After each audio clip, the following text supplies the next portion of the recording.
Kalau summary dari pembahasan yang tadi sih bisa disimpulkan kalau yang pertama itu kan kita harus siap secara Indonesia ini kan bagaimanapun juga populasinya banyak dan harus siap lah kita apa mengolah itu gitu. Ya sampai bernasib seperti India. Terus juga eh, transisi-transisi mau energi maupun material itu juga sangat pesat sekali. Kayak kalau dulu kan orang masih pakai stainless steel, sekarang juga munculnya teknologi baru seperti aluminium scandium itu nanti bisa menggeser stainless steel sebagai material atau besi. Jadi sekarang emang bisa lebih ke aluminium konsepnya. Nah, apalagi kan sekarang di beberapa tempat di Sulawesi scandium ini kan sangat melimpah gitu. Sehingga itu kalau udah bisa diolah orang yang diolah lah ada kita bisa buat teknologi pengolahan itu ya siap-siap siap-siap meninggalkan baja maksudnya. Karena itu lebih murah, bisa bisa lebih murah. Kenapa? Karena dia lebih sedikit yang digunakan dan lebih kuat itu.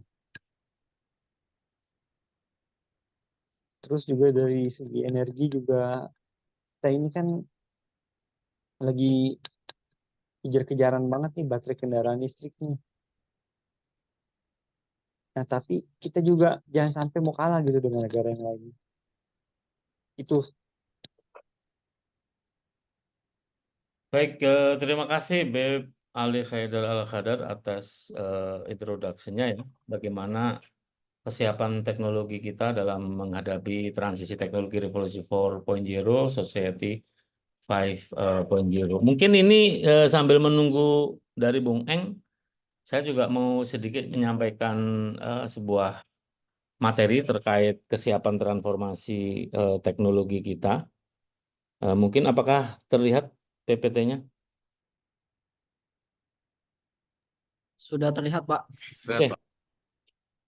Baik, kita forum diskusi komunitas manufaktur dan vokasi, saya katakan karena yang ada di forum ini adalah para engineer-engineer manufaktur dan tim-tim katakanlah duta vokasi ya. Sehingga antara dunia engineering dan vokasi ini jadi satu kesatuan. Eh, Bagaimana kesiapan transisi teknologi revolusi industri 4.0 dan juga transisi era society 5.0 dalam peradaban industri manufaktur di Indonesia. Karena hampir 70% industri di kita adalah manufaktur dan fabrikasi. Sehingga kita harus tahu bagaimana mapping atau peta jalan pergerakan transisi teknologi yang ada di negara kita. Tadi juga di introduction, Bung Angga Satria memaparkan bagaimana perjalanan revolusi 1.0 sampai ke 4.0 dan bahkan sekarang menuju ke 5.0. Misalnya tadi contoh disampaikan juga tentang Silicon Valley. Silicon Valley ini kan sebenarnya sebuah transisi teknologi untuk bidang IoT ya, Internet of Things.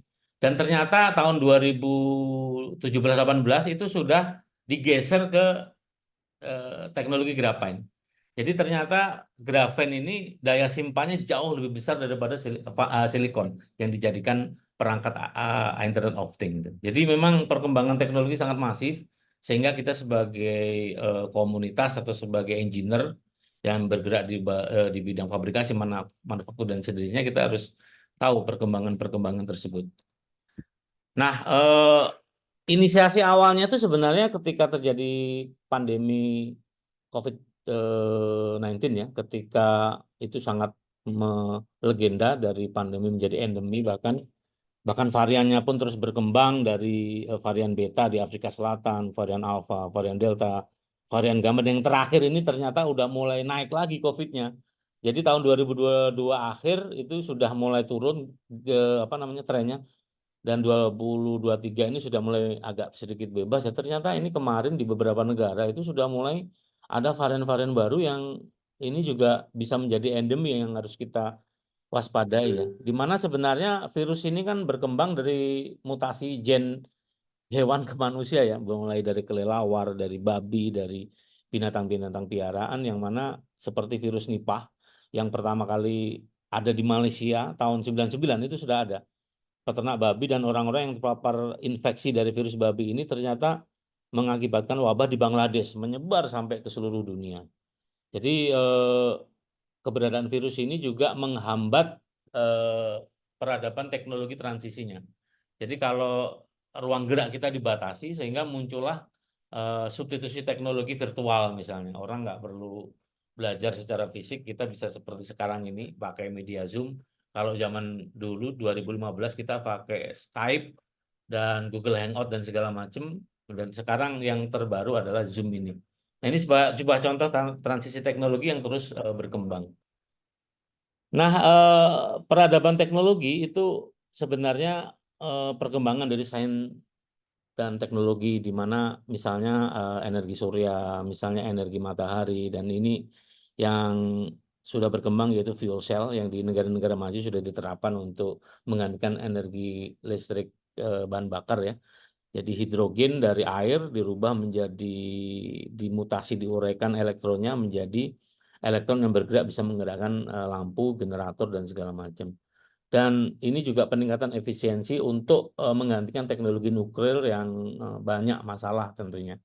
Ini adalah tren-tren teknologi yang saya pikir perlu diadaptasi, begitu pula dengan kontribusi Internet of Things ya, di mana pengembangan lingkungan ini bisa memberikan informasi real time bagaimana polusi udara bisa dihitung berdasarkan GPS dan juga virtual reality serta membangun simulasi yang ada di beberapa fitur sehingga kelembapan udara dan segala macam itu bisa diukur sekarang dengan teknologi IoT. Ini mirip seperti Grab yang menggunakan GPS ya. Orang bisa melalui peta jalan itu dengan menggunakan bantuan Internet of Things. Dan juga misalnya kita bisa melakukan beberapa pengembangan seperti katakanlah smart agriculture, animal tracking, smart home, dan bahkan yang terakhir itu GPS dikembangkan untuk menjadi otomotif atau mobil tanpa kemudi, tanpa awak. Jadi di Cina dan Amerika ini sudah ada taksi yang tidak ada supirnya, tapi supirnya adalah dilakukan secara virtual gitu. Nah, pertama kita harus bisa petakan sumber daya apa yang ada di Indonesia. Tadi Bepali juga menyampaikan bagaimana beberapa pengembangan unsur-unsur strandium, dan bahkan di Banten ini juga melimpah unsur zirkon yang harganya cukup tinggi dibanding dengan mineral-mineral besi atau non-ferrous ya. Dan ini juga harus kita petakan sumber daya cadangan mineral karena ini aset di mana emas primer, boksit, besi, timah, perak, dan segala macam ternyata kita punya cadangan devisa yang bisa kita olah. Nah, ini perkembangan terbaru yang saya kutip. Misalnya Cina ini bisa memanfaatkan revolusi 4.0 dengan baik sepanjang tahun 2015 sampai 2022 kemarin. Jadi mereka surplus lah dengan melakukan reverse teknologi, dia mengadopsi semua standarnya di breakdown menjadi standar Cina dan itu bisa dikembangkan lagi ke seluruh pelosok dunia. Dan saat ini perekonomian paling mapan di dunia. Dia bisa melampaui target daripada bonus demografi.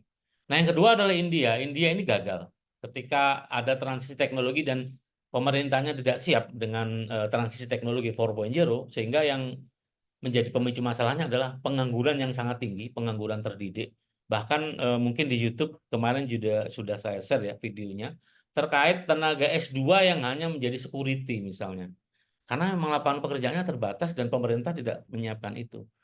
Makanya di sini kita akan menghadapi bonus demografi pada tahun 2030 sampai 2045. Kita harus siap dengan itu. Sehingga itulah yang bisa kita evaluasi bagaimana nanti ke depannya teknologi ini bisa smooth untuk transisinya.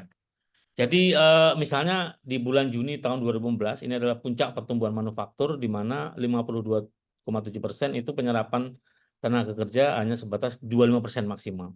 Jadi perubahan model investasi di peradaban industri inilah yang harus kita formulasikan dengan baik sehingga industri itu nanti kayak di Cina ya. Di Cina itu industri tidak disebar hanya di kota-kota besar, tapi mereka bikin home industry. Yang home industry itu membuat spare part dari konvensional tangan. Jadi yang tangan tidak dikerjakan dengan mesin, yang mesin dikerjakan 4.0 sehingga akumulasi dari perkembangan spare part ini bisa disebar ke beberapa negara eksportir ya. Sehingga itulah yang membuat Cina ini menjadi mapan secara ekonomi. Karena dia memiliki strategi yang luar biasa dan ini bisa kita kembangkan. Nah, master plan di tahun 2018 sampai 2021 ini sebenarnya sudah mulai dibangun, termasuk juga mengembangkan blast furnace, mengembangkan smelter dan sebagainya di beberapa titik kawasan strategis. Jadi kalau ini berhasil nanti, ini bisa menjadi sektor pertumbuhan ekonomi yang signifikan. Nah, ada 4 hal yang saya catat dari beberapa transisi teknologi. Yang pertama adalah automatic real-time monitoring. Jadi teknologi pertama ini dia bisa menginventaris perangkat yang ada di seluruh dunia dengan menggunakan GPS. Jadi katakanlah perusahaan baja, POSCO, Nippon Steel, itu dia bisa membuat produk dari jarak jauh dengan bonus GPS. Jadi kita bisa bayangkan ya ketika tenaga teknisi yang bertugas untuk melakukan apa namanya proses pengerjaan manufaktur itu bisa dilakukan oleh artificial intelligence dari jarak jauh. Terus yang kedua ada new method of silver plastic deformation di mana mesin yang dilakukan oleh automatic real time monitoring ini bisa menghasilkan kekuatan yang lebih jauh daripada mesin-mesin manufaktur seperti forming, rolling dan segala macam. Nah, yang terakhir adalah real time additive manufacturing yang itu bisa apa namanya dilakukan dari jarak jauh dan bisa mewakili ratusan mesin. Coba saya ini tadi dapat videonya dari salah satu kolega ya. Jadi kita bisa bayangkan ini apa namanya?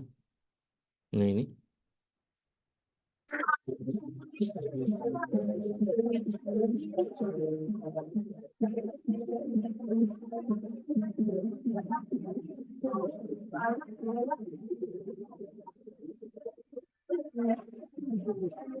Ini dilakukan oleh robotik bisa hampir melakukan 25 tanpa bantuan manusia.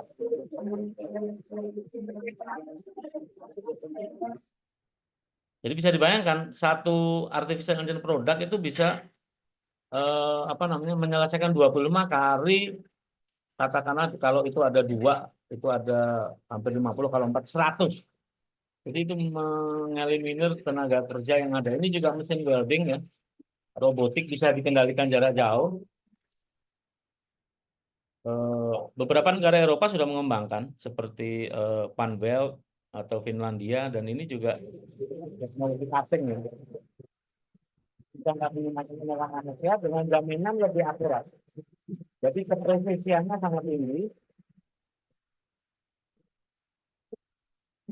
Dan ukurannya juga sesuai dengan desain ini.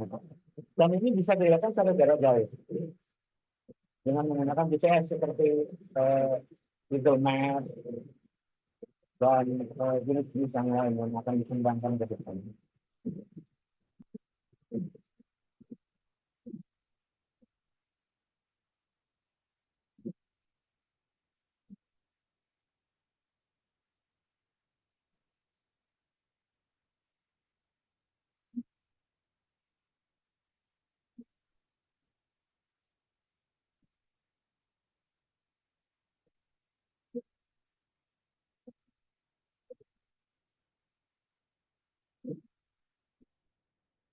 yaitu kecanggihan teknologi revolusi 4.0 yang mau tidak mau akan kita hadapi di 2030 secara global ya. Jadi pengembangan konsep 3 tadi itulah yang akan menjadi tantangan zaman ke depan. Jadi kalau kita petakan di pola industri manufaktur, kita mengenal tren yang terjadi di beberapa negara sedang berkembang. Kelesuan manufaktur itu karena upah tenaga kerjanya menjadi rendah. Jadi kalau nanti ke depannya perangkat revolusi 4.0, artinya upah tenaga operasional, tenaga ahli itu akan menurun. Karena mereka akan tergantikan oleh perangkat artificial intelligence. Mungkin robotik artificial intelligence, welding, bubut, CNC, itu semua dikerjakan oleh perangkat tersebut. Nah, di standarisasi sendiri saat ini yang sedang berjaya kan London Metal Exchange ya.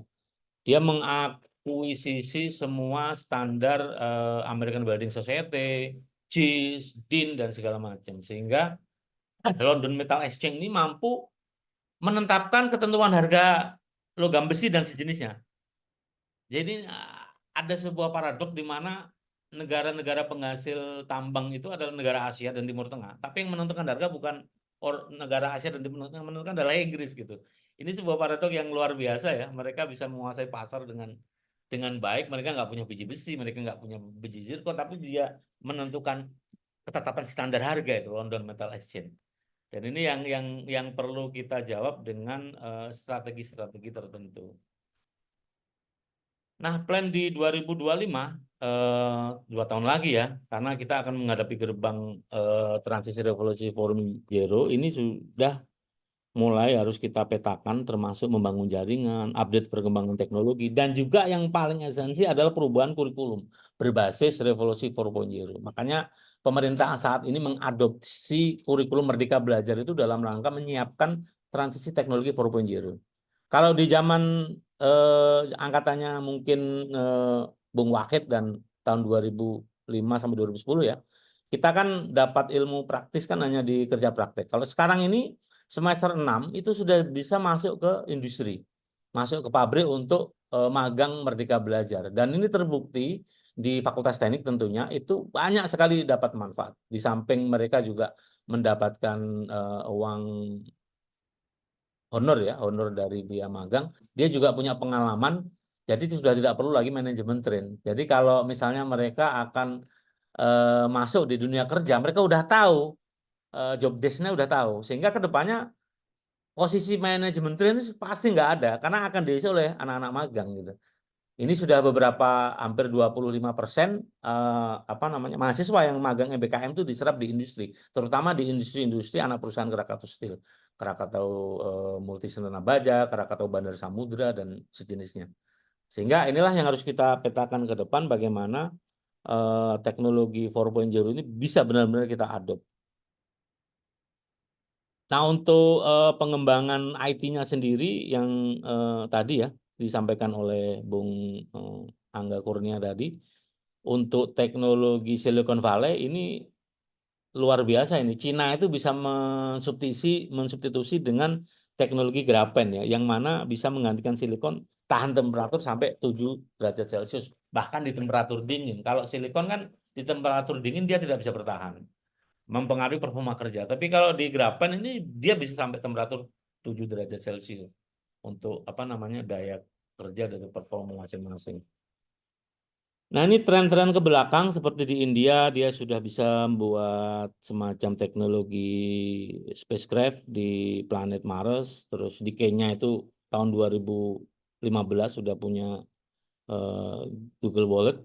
Jadi kalau sekarang kan kita punyanya Dana, terus GoPay dan sejenisnya. Ini 2015 di Kenya, negara belum begitu maju, dia sudah bisa mengembangkan. Di Thailand, di Vietnam, dan di Malaysia itu juga ada pengembangan tertentu. Sehingga apa yang kita lakukan adalah pendidikan dan kesadaran masyarakat itu penting untuk di-upgrade ya, bahwa kita akan menghadapi bonus demografi dengan transisi teknologi 4.0. Jadi kolaborasi dengan lembaga pemerintah, mengukur memantau dampak, dan juga bagaimana mengembangkan sustainability ini harus dilakukan dengan baik. Nah, terakhir ini di luar ekspektasi ya, bahwa di bidang pendidikan itu sudah bisa dijadikan sebuah penyatuan sistem yang ada. Contoh, di Inggris itu ada kampus namanya Nottingham University. Dia buka cabang di Malaysia, dia buka cabang di Cina, jadi nggak perlu kalau orang Inggris, orang Malaysia, orang Cina kalau pengen kuliah di Nottingham Inggris nggak perlu datang ke Nottingham Inggris. Dia bisa melakukan secara virtual. Kuliahnya secara teoretik secara virtual, ujian dan wisudanya baru dilakukan di Malaysia Cina. Sorry, di Inggris, orang Malaysia Cinanya. Monash University juga udah buka cabang di Indonesia di Tangerang. Terus yang baru-baru ini bagaimana ribuan orang Hungaria protes ketika kampus di Cina itu buka cabang di Hungaria. Dan saya terakhir dapat kabar ada 2 kampus dari Amerika juga sudah buka cabang di Surabaya gitu. Jadi kantornya nggak perlu besar, kantornya kecil, tapi dia bisa mengakomodir semua keperluan-keperluan akademik yang ada. Jadi kalau kita berpikir ke depan bahwa nanti ruang dimensi itu sudah tidak berjarak, ya ini 2030 nantilah gerbangnya itu dibuka. Jadi kalau kita pengen kuliah ke MIT, nggak perlu ke Amerika. Cukup mungkin di beberapa sektor buka cabang gitu. Ini yang kita khawatirkan ke depannya, jangan sampai, makanya kampus Untirta ini harus terus berkembang sesuai dengan perkembangan akreditasi internasional sehingga kita bisa bersaing di dunia global gitu. Nah, ini yang pernah saya lakukan, kontribusi saya untuk riset. Jadi saya coba membuat sistem biomaterial dari bahan hidroksiapatit, yang mana hidroksiapatit ini dari bahan tulang ya. Sebelumnya dari bahan baja. Nah, ini dibantu dengan beberapa mahasiswa. Nah, ini adalah produk biomaterial dari baja ke hidroksiapatit, tulang sapi dan tulang hewan yang lainnya. Nah, ini sudah dilakukan uji kompatibilitas, ternyata memang bisa menggantikan. Jadi kalau kita misalnya atau ada yang patah tulang itu bisa diganti dengan bahan hidroksiapatit. Dan dibanding dengan baja, kalau baja itu kan 3 bulan sekali harus cek. Tapi kalau hidroksiapatit itu kemampuan luruhnya tinggi sehingga bisa menyatu dengan jaringan tulang. Nah, tapi yang saya dapatkan fakta di lapangan ternyata hidroksiapatit nggak akan bisa menggantikan baja. Kenapa? Karena ini adalah hubungannya sama korporasi besar. Jadi bisa dibayangkan ketika hidroksiapatit ini akan menggantikan baja, maka pabrik besar stainless steel itu akan mengalami kerugian. Ini ibaratnya seperti kita mau bikin Mopnas ya. Korporasi besar seperti raksasa perusahaan Jepang dan Eropa juga pasti akan merasa terganggu kepentingannya gitu. Nah, sehingga ke depannya kita harus berpikir secara konklusif bagaimana mengembangkan sumber daya internal itu bisa memberikan kontribusi terhadap pencapaian transisi teknologi 4.0. Begitu dari saya, mudah-mudahan ini bisa menambah wawasan. Mungkin Bang Eng silakan. Tadi mau melanjutkan penyampaian materinya. Apakah sudah siap?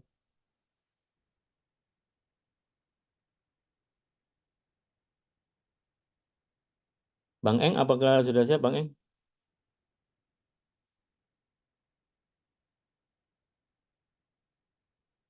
Ya, mungkin kita buka sesi tanya jawab dulu atau diskusi apa yang bisa kita elaborasi. Bentar Pak, lagi ada urusan sedikit Pak. Nanti Oh iya, ya. sebentar. Oke. Mungkin kita diskusi dulu sebentar sambil menunggu Bang Eng.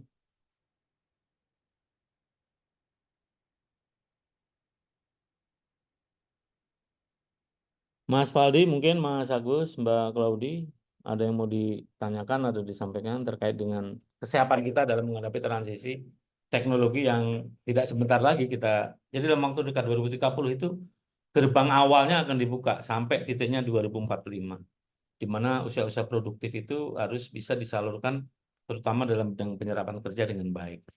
Makanya hubungannya dengan pengembangan SDM vokasional ini erat kaitannya dengan transisi teknologi.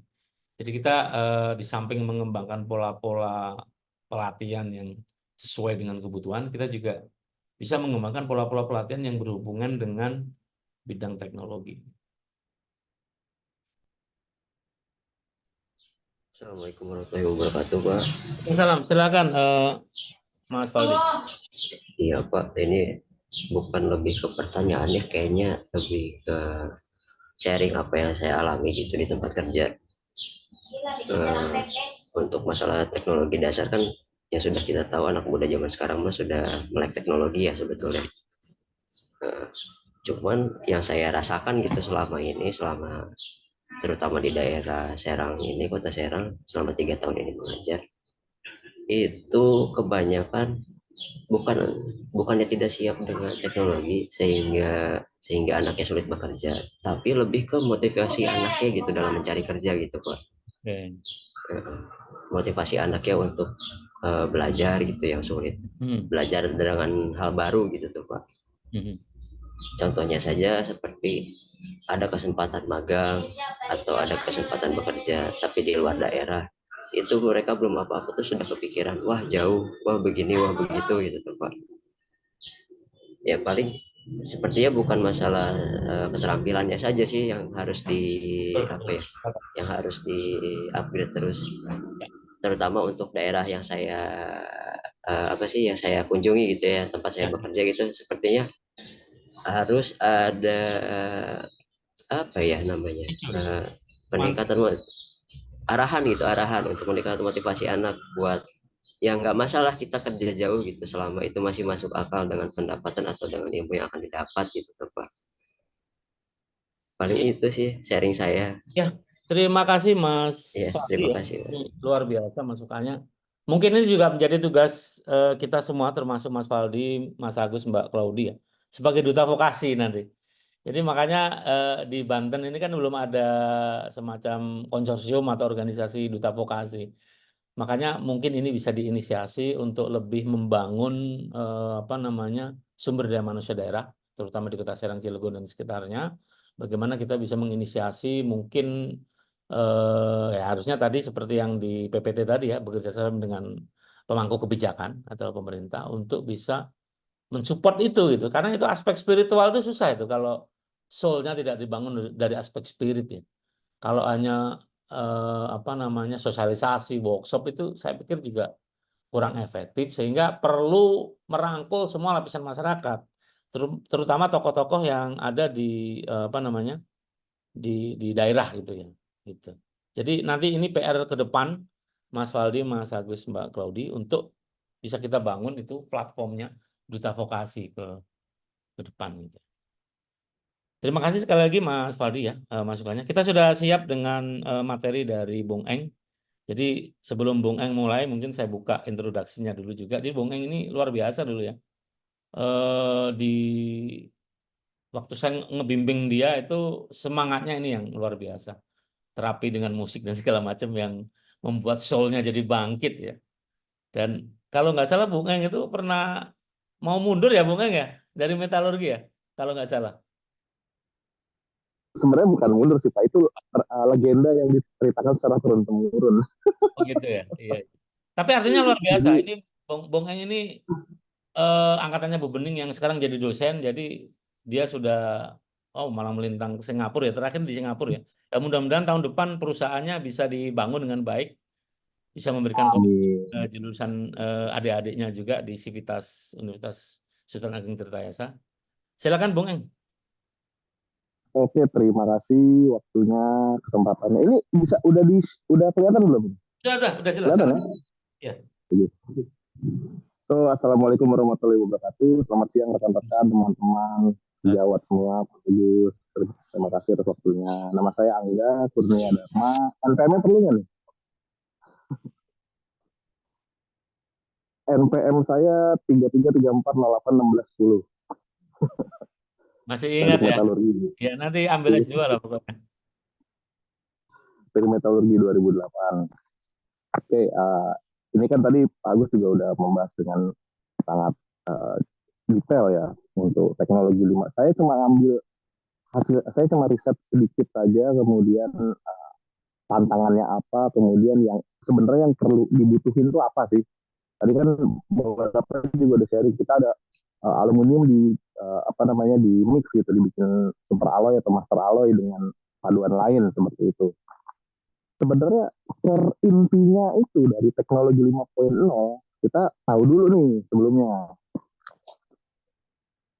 Yang namanya teknologi itu kan kita lihat rootnya dulu. Rootnya apa nih? Oh, industrial revolution, ya kan? Revolusi industri. Jadi saya kemarin sempat searching juga apa sih revolusi industri. Di sini saya cari itu juga ada beberapa yang sudah saya kasih sumber. Jadi dia rapid major change in economy. Ini paling utama ya. Ini kalimat paling pentingnya adalah rapid major change in economy. Rapid major change in economy. Oke. Okay? Rapid major change in economy marked by the general introduction of power-driven machinery or by important change by prevailing types and methods of use of such machine. Jadi kita garis bawahi di ini dulu, di major change in economy. Jadi dampaknya itu ini dari Webster ya. Ini saya ambil dari Webster ya, Merriam-Webster Dictionary. Oke, Merriam-Webster Dictionary. Kemudian selanjutnya ada dari Britannica, dari website-nya Britannica. Yang kedua adalah the process of change from an agrarian and handicraft economy. Ekonomi lagi nih, kata ekonomi muncul lagi. To one dominated by industry and machine manufacturing. Ini kita lihat di sini dari Britannica ya. dari Britannica. Oke. Jadi tagline-nya ekonomi dulu nih. Ya, kita samakan persepsi ekonomi. Kita lihat dulu tag 1 sampai tag 50 itu apa sih? Dari mana sih? Kenapa bisa ada tag ada nomornya gitu 1, 2, 3, 4, 5 itu apa? Dari yang sudah saya lihat dari referensi dan jurnal yang sudah saya baca, kesimpulannya adalah tag 10 itu mechanical power from water, steam, and fossil fuels. Oke. Itu tahun 1760. Jadi pre-industrial revolution, jatuhnya pre-industrial revolution. Kemudian tag 20, 2.0 itu electric power and internal combustion engine. Kemudian di tag 30 itu ada komputer, transistor, silicon chips, electronic devices, and information technology. Ini saya garis bawahi ya, di tag 30. Di tag 40 itu integration of intelligence manufacturing, which is AI, yang tadi Pak Agus juga udah bahas, with advanced manufacturing technology. Advanced manufacturing technology tadi ada videonya juga kan di grup juga udah kelihatan lah di situ. Kemudian 50 adalah personalization and sustainability. Jadi personalization di sini means gimana caranya kita bisa remote ataupun dia bisa autonomous dengan kita cuma masukin variabel seperti tadi Pak Agus juga udah gambarin ya. Sustainability. Itu jatuhnya kayak ya di perusahaan saya sekarang recycle, material recycle. Ini juga saya cantumin sumbernya dari mana. Pertanyaan dong, kita ada di mana nih? Indonesia sebagai sebuah negara itu kita ada di mana? Permasalahannya kita cuma satu gitu. Tadi kan ada beberapa juga rekan-rekan saya yang bilang ini untuk ngetes ngukur dimensi gitu. Kita tinggal tempelin alat, kemudian dia bisa ukur dan segala macam. Intinya kan tech issue. Kebergantungan kita terhadap alat. Kalau ada yang tak pernah nonton filmnya Three Idiots, what is a machine? A machine is a equipment or tools that simplify our work. Okay? Simplify our work, memudahkan pekerjaan kita. Gitu. Kemudian kita tuh ada di mana? Seperti tadi saya juga udah diskusi di awal sama Pak Agus juga. Kalau saya lebih melihatnya seperti ini. Kita sudah ada di komputer, information technology, resistor, kapasitor, semiconductor, udah ada di situ belum? Karena seperti kita tahu juga, ya teknologi semiconductor di Indonesia ada, Panasonic ada, Hitachi ada, tapi apakah yang spesifik untuk microchip dan prosesor itu ada? Nggak ada. Seperti tadi, saya juga udah diskusi juga sama Pak Agus di China itu, setiap provinsi mereka punya. Setiap provinsi. Jadi pemerataan teknologinya itu sudah mutakhir, mereka sudah tahu regulasinya seperti ini di provinsi ini, maka kalau kita bikin di provinsi B, C, D, E, F, G dan lain sebagainya, itu akan mengikuti dan perkembangannya akan lebih masif gitu, karena setiap daerah pasti punya orang yang kreatif, yang sangat etos kerjanya bagus, kinerjanya oke gitu. Itu diberdayakan di provinsi masing-masing untuk mengembangkan teknologi yang ada, yang sudah diberikan regulasi dan rules dari government bahwa ini kalau kamu mau kreatif tentang masalah ini di sini sudah diberikan seperti itu. Masalahnya di Indonesia itu tuh kita masih cuma ya electric power dan internal combustion engine. Kita nggak ada mandiri untuk semiconductor, nggak ada, sama sekali nggak ada. Saya cek di Indonesia itu ada, tapi cuma satu. Ini perbedaan. Kita nggak usah jauh-jauh ke Jepang atau Korea Selatan atau Europe atau US. ASEAN aja lah, Southeast Asia. Malaysia itu pemain global nomor 13, jadi 13% dari output semiconductor yang dipakai di dunia itu Malaysia. Vietnam, largest packaging and testing plant. Jadi microchip, Qualcomm, MediaTek, Snapdragon dan yang Anda pakai itu di handphone Anda dan di laptop Anda, Core i3, 5, AMD Radeon dan lain sebagainya, Gigabyte, MSI, testingnya di Vietnam. Thailand itu kenapa saya tulis big fish of the CEA League. Jadi Thailand ini regulasinya dia untuk perkembangan teknologi itu assembly plan-nya itu terbesar di Thailand untuk Southeast Asia, terbesar itu assembly-nya itu ada di Thailand.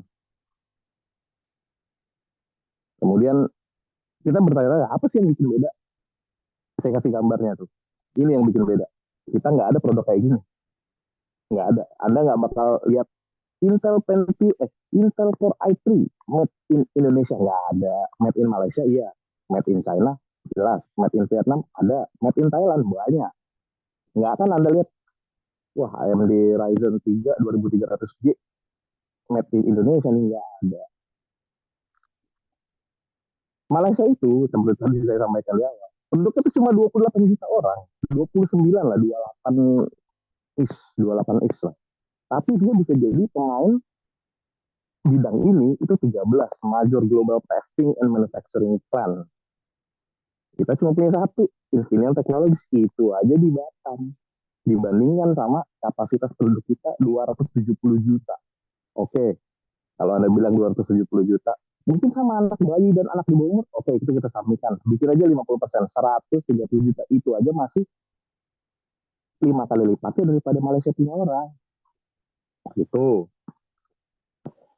Jadi permasalahannya kalau kita mau bermimpi, mimpinya itu step by step dulu nih.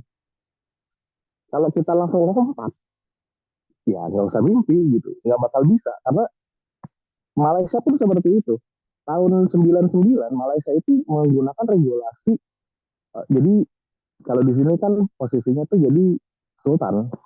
Kalau saya orang kaum awam lah di Malaysia itu sebutnya sultan, yang rajanya Malaysia itu digilir. Jadi setiap kalau kita sebutnya provinsi, di sini distrik lah. Setiap distrik atau negeri bagiannya itu punya sultan masing-masing. Sultan Sabah, Sarawak, Sultan Johor, Sultan Selangor, mana-mana. Itu mereka naik jadi raja itu kan gantian. Nah, tahun 99 itu Malaysia sultannya pada saat itu yang di Pertuan Agung, sultannya gelarnya yang di Pertuan Agung ya. Yang di Pertuan Agung ini itu bikin regulasi tentang pembuatan pabrik semikonduktor di Malaysia. Tuh, 99. Kita 98 baru menggulingkan presiden ya. Intinya itu. Itulah kenapa yang membuat saya kalau kayak gitu, kita sebenarnya masih di tek 2-0, belum nyampe ke 3-0, apalagi 4-0 gitu. Kita di situ, sementara negara kita nih saat ini itu sudah 13, ranking 13 dari berapa ratus negara yang ada di dunia sebagai major global testing and manufacturing. Malaysia, negara tetangga. Gimana caranya kita bisa ngejar lah? Kalau kejar mungkin katanya lebih general ya, kita kejar ya. Kita prioritasin dulu aja. Yang pertama itu ya prioritasin regulation for semiconductor manufacturing section. Jadi microchip, prosesor, resistor, kapasitor, dan yang lainnya itu harusnya bisa dan mudah dikembangkan di Indonesia, sementara kita punya mineral yang luar biasa gitu. Bahkan kobalt yang diproduksi di Afrika itu sekarang negaranya itu jadi penghasil kobalt terbesar di dunia. Itu nomor 2-nya, itu Indonesia. Jadi kalian nggak usah khawatir. Kemudian yang kedua adalah at least we can stop exporting raw mineral atau provide with the industry that can absorb ours. Seperti tadi saya juga udah brief lah di awal. Ya kalau seandainya ada kita diaduin ke sidang internasional karena kita stop bahan baku, setidaknya bahan baku yang tadi kita stop itu bisa diabsorb dulu di dalam negeri.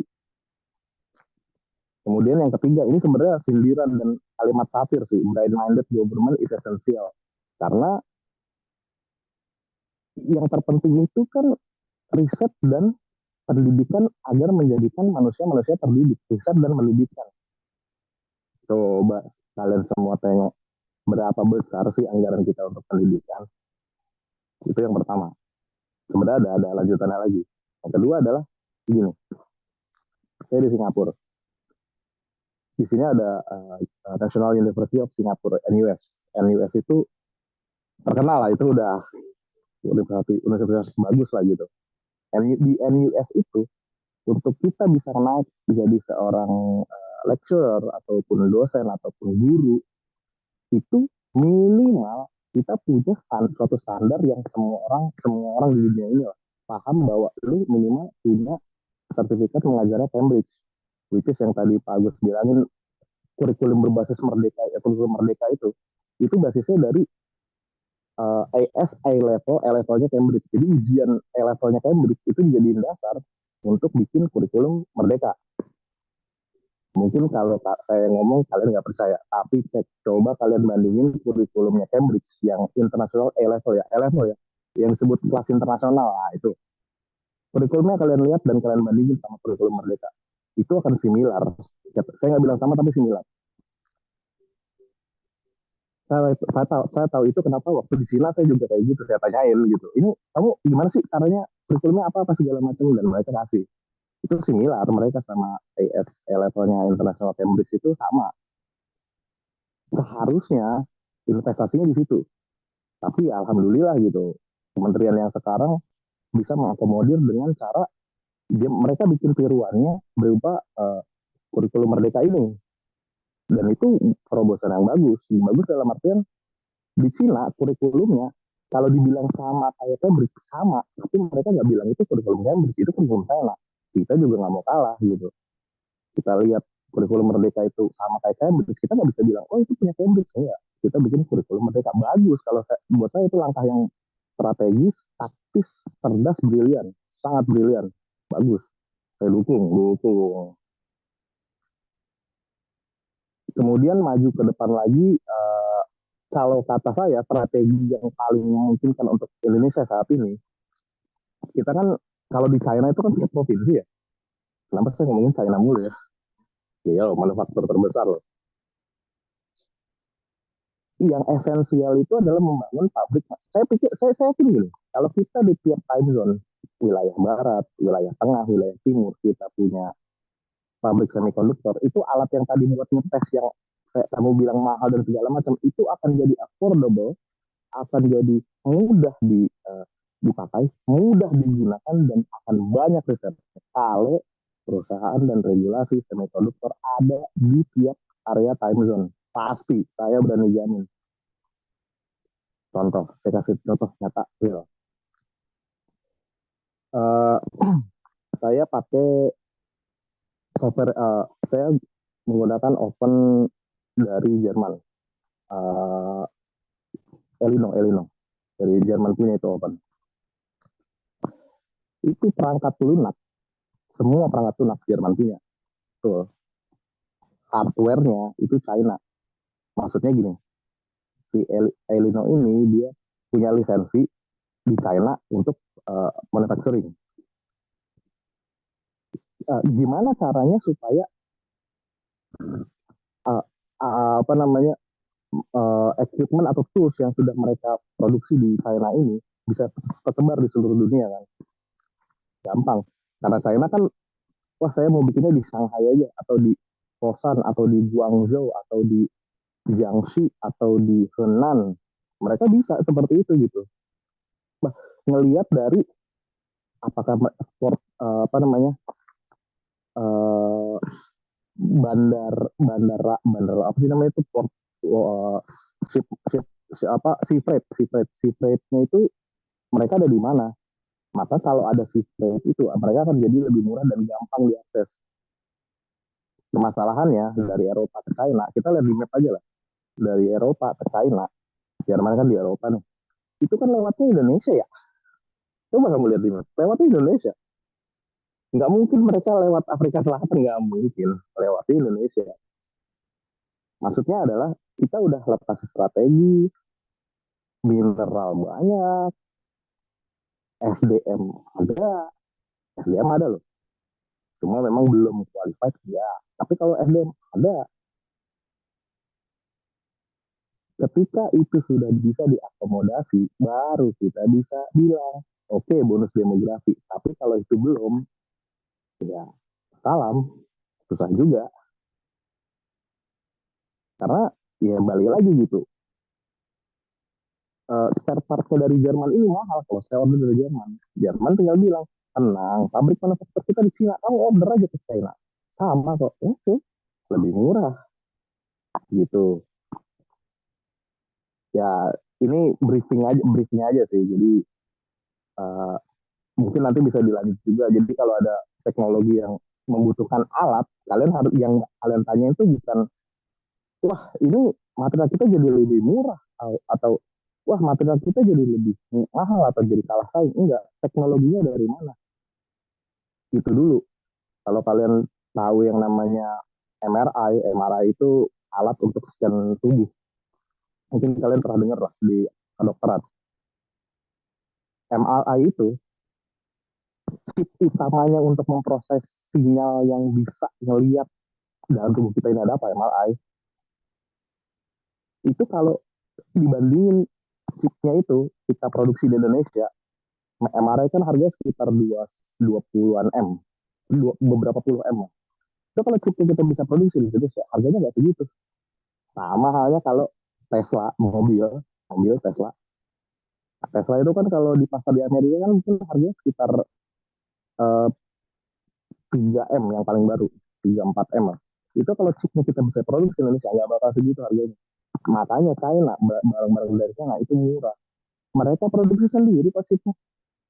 Itu intinya. Jadi makanya kalau saya lebih cenderung ke harusnya sih bisa ya semiconductor ini kita budayakan, kita majuin gitu.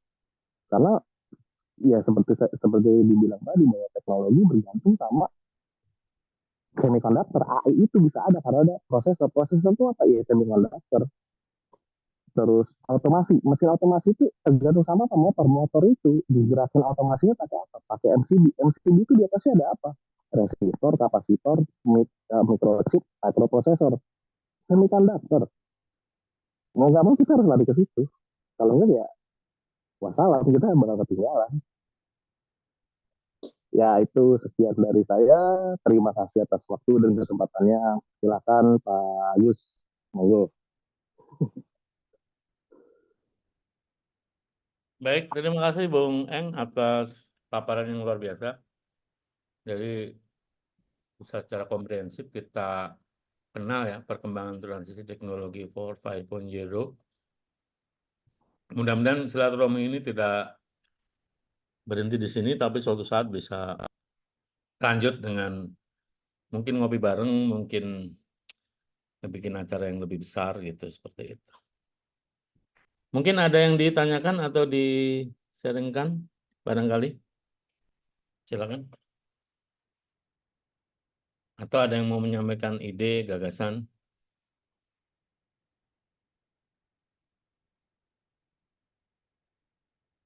Baik, kalau nggak ada mungkin kita cukupkan ya untuk... Ada Pak. Oh, ada, silakan. Bung Ali Haidar, silakan. Kalau dari saya sih tidak banyak Pak. Tapi menurut saya untuk mempersiapkan itu sepertinya para cendekiawan baru ini harus dididik secara entrepreneurship juga, secara jiwa wirausaha juga, itu Betul. aja sih. Ya, itu sesuai dengan program pemerintah di bidang pelatihan kecakapan wirausaha ya. Memang sekarang sedang digalakkan entrepreneur, terutama untuk bidang-bidang tertentu, yang itu bisa mensupport untuk pendampingan atau membantu meningkatkan skala perekonomian nasional tentunya. Sehingga kedepannya bonus demografi ini bukan hanya dimanfaatkan bagi pekerja teknologi, tapi juga bagi pihak-pihak entrepreneur yang mengembangkan kewirausahaan, seperti misalnya ekonomi kreatif gitu ya. Terima kasih Bung Ali Haidar Al-Hadar. Mudah-mudahan sukses di sananya. Ada lagi mungkin? Mas Agus, Mbak Claudi barangkali mau memberikan pendapatnya. Mungkin kalau Untuk Pak, Ya, gimana Mas? kalau dari saya sendiri sih apa yang disampaikan tadi sama Bung Eng gitu ya, luar biasa sekali. Kemudian terkait tentang yang tadi semikonduktor, itu memang perlu karena kan memang untuk di dunia teknologi dan sebagainya ini membutuhkan itu gitu. Jadi memang semikonduktor ini yang harus benar-benar dikembangkan lah gitu untuk di Indonesia sendiri sih tentunya. Itu aja sih Pak tanggapan Oke, saya. terima kasih Mas Agus. Mbak Claudi mungkin? Ya Pak, dari Claudi cukup sih Pak. Cukup ya. Oke, Bung Bramasta juga yang sedang berjuang. Gimana? Saya juga cukup, Prof. Cukup, oke. Sama. Terakhir mungkin dari Gus Wahid, silakan.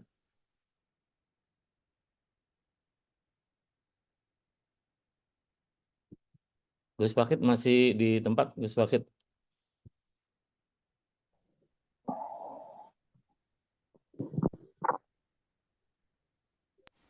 Masih Pak, masih di tempat Ya, Pak. barangkali ada mau disampaikan Gus Wahid. Karena kebetulan di sini cuma fabrikator biasa ya Pak ya. Ya, ya. Jadi terkait belum ada penerapan di sini sih Pak. Kalau terkait teknologi itu masih ya semacam fabrikator. Konvensional ya, masih konvensional Pak kalau di sini. berarti sesuai dengan prediksi Bung Eng tadi ya, bahwa kita masih menjalankan revolusi 2.0 ya. Iya, betul Pak. Oke, terima kasih semuanya. Kita insya Allah mudah-mudahan bisa bertemu lagi dalam forum yang lebih besar, karena diskusi transformasi teknologi ini juga harus terus digalakkan, dikembangkan, bukan hanya di forum ini aja, mungkin di forum lain, mungkin di forum rekan-rekan engineer semua di perusahaannya masing-masing, apakah nanti siap untuk menerima transisi teknologi tersebut gitu. Baik, Boleh nambahin sedikit? Ya. Sedikit aja. Ya, silakan, Bung Eng. Pak, punten Pak. Ya, Pak, ya. Karena saya lagi di tempat kerja Pak, saya tinggal aja nggak apa-apa ya. Oh iya, terima kasih Gus Wahid ya. Ya, Allah nanti join lagi. Oke, terima kasih. Saya live Pak ya. Oh ya, silakan. Ya. Terima kasih. Assalamualaikum Pak. Salam. Bung Eng tadi mau menyampaikan sesuatu, silakan Bung Eng. Sedikit sih. Banyak juga nggak apa-apa, silakan. Ini posisi sebenarnya saya ada di dua area sih, kadang di Singapura, kadang ke Malaysia, antara dua itulah. Kalau di Malaysia sendiri, oh ya saya di Gramata Pordea SDNBHD, boleh dicek di Google Map udah ada. Dan itu harus nyari pakai SDNBHD kalau nggak ada. Untuk di Malaysia sendiri majority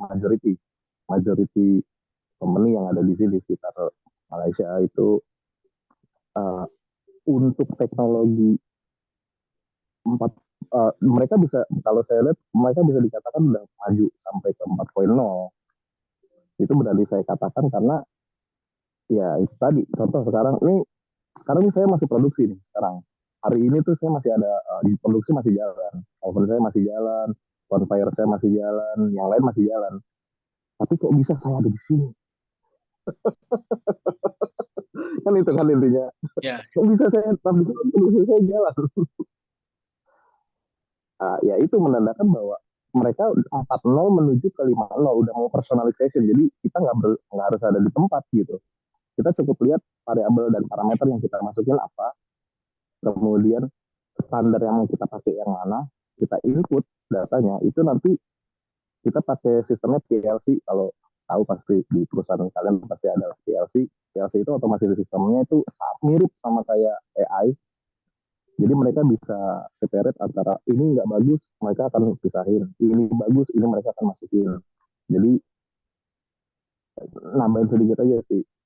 Kalau di perusahaan kalian yang masih menggunakan manual, masih menggunakan tenaga kerja orang, ataupun masih menggunakan sistem yang sifatnya tuh seharusnya ini bisa nih kita kembangin gitu.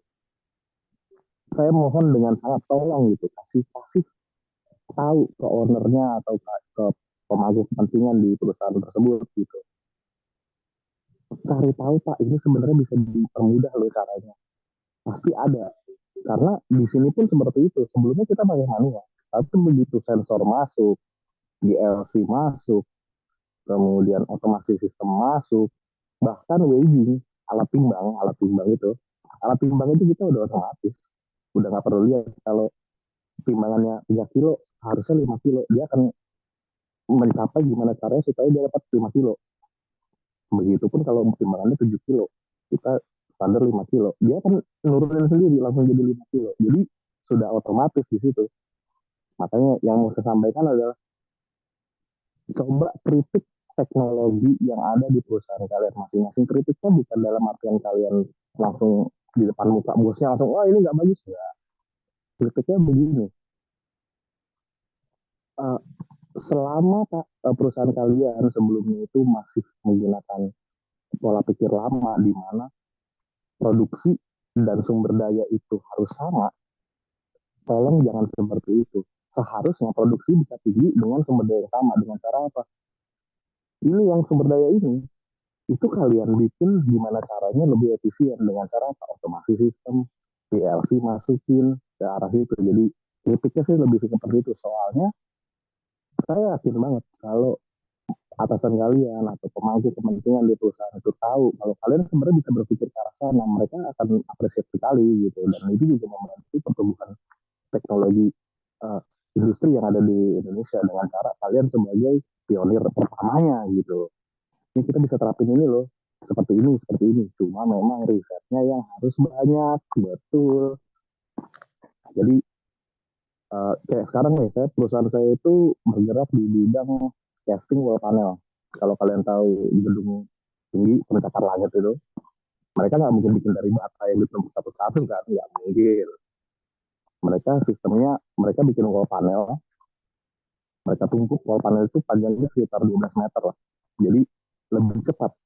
Itulah kenapa apartemen, hotel, yang bangunan-bangunan tinggi tersebut itu nggak akan pakai bata tapi pakai wall panel. Nah, di Malaysia untuk produksi wall panel itu semuanya sudah otomatis. Jadi mereka tinggal masukin parameter, variabelnya apa, start jalan sudah. Jadi mohon kepada rekan-rekan saya, teman-teman saya, baik jika kalian bekerja di perusahaan yang ada di Indonesia, sampaikan, Pak, ini cara motongnya tuh bisa diotomatisasi loh. Atau Pak, ini cara pengecekan kadarnya bisa otomatisasi loh. Kira-kira begitu. Dengan catatan kalian harus riset dulu. Kalian harus membaca dulu, referensi dulu. Kalau bisa beradu argumen dulu. Karena saya sering gitu. Saya adu argumen sama, di sini ada profesor dari NUS. Dan saya sering beradu argumen sama beliau mengenai ini teknologi apa yang mau kita terapin untuk perkembangan kita nanti selanjutnya. Jadi jangan malu gitu, jangan aduh saya takut, aduh saya minder, enggak ada. Pencarian orang yang nyari ilmu itu nggak boleh malu, nggak boleh minder. Nyari ilmu tuh nggak gitu caranya soalnya. Kira-kira begitu, cukup dari saya. Terima kasih atas waktunya Pak Yus. Atas paparan dan motivasi serta beberapa masukan-masukan ya terkait bagaimana nanti kita memicu transisi teknologi 4.5.0. Bung Bib Ali Khaidal mungkin nanti bisa disambung silaturahminya dengan senior Bung Eng ya. Mungkin nanti siapa tahu bisa satu kerjaan nanti Bung Ali Khaidar dengan Bung Eng gitu. Jadi banyak menimba pengalaman nanti. Jadi Bung Eng sedikit menceritakan Bib Ali ini, saya melihat kemiripan di antara kalian itu. Semangatnya luar biasa itu. Makanya saya yakin Bung Ali ini bisa sesukses Bung Eng nanti insya Allah. Jadi saya masih ingat itu. Kebetulan saya juga walinya ya Bung Ali ini. Kalau bertanya itu sampai ngejar dosennya di mobil masih dikejar sebelum dia puas itu. Artinya ini semangat yang luar biasa ya. Dan harus dipertahankan semangat seperti ini. Baik, terima kasih semuanya, terutama mahasiswa pasca vokasi keteknikan, Mas Agus, Mas Faldi, Mbak Claudi atas Terima kasih kembali, Pak. pertemuan akhir hari ini. Nanti Bung Eng kita lanjut lagi nih, kayaknya ini belum selesai nih. Jadi nanti Siap. kita bikin forum seminar atau katakanlah kuliah umum atau apa yang melibatkan semua sivitas dan juga perusahaan mungkin mudah-mudahan nanti ini bisa menginisiasi barangkali kita ngundang anak perusahaan KS dan beberapa perusahaan yang ada di sekitar Cilegon untuk menambah knowledge wawasan mereka agar perusahaan nanti bisa siap menerima transisi teknologi 4.5.0 gitu. Sehingga ya kita berharap tidak seperti India ya, begitu transisi teknologinya masuk, sumber dayanya tidak siap gitu. Baik, sekali lagi terima kasih semuanya. Saya akhiri. Wassalamualaikum warahmatullahi wabarakatuh. Selamat siang. Warahmatullahi wabarakatuh. Warahmatullahi wabarakatuh. Terima kasih, Pak. Sama-sama. Terima kasih semuanya. Saya off dulu ya.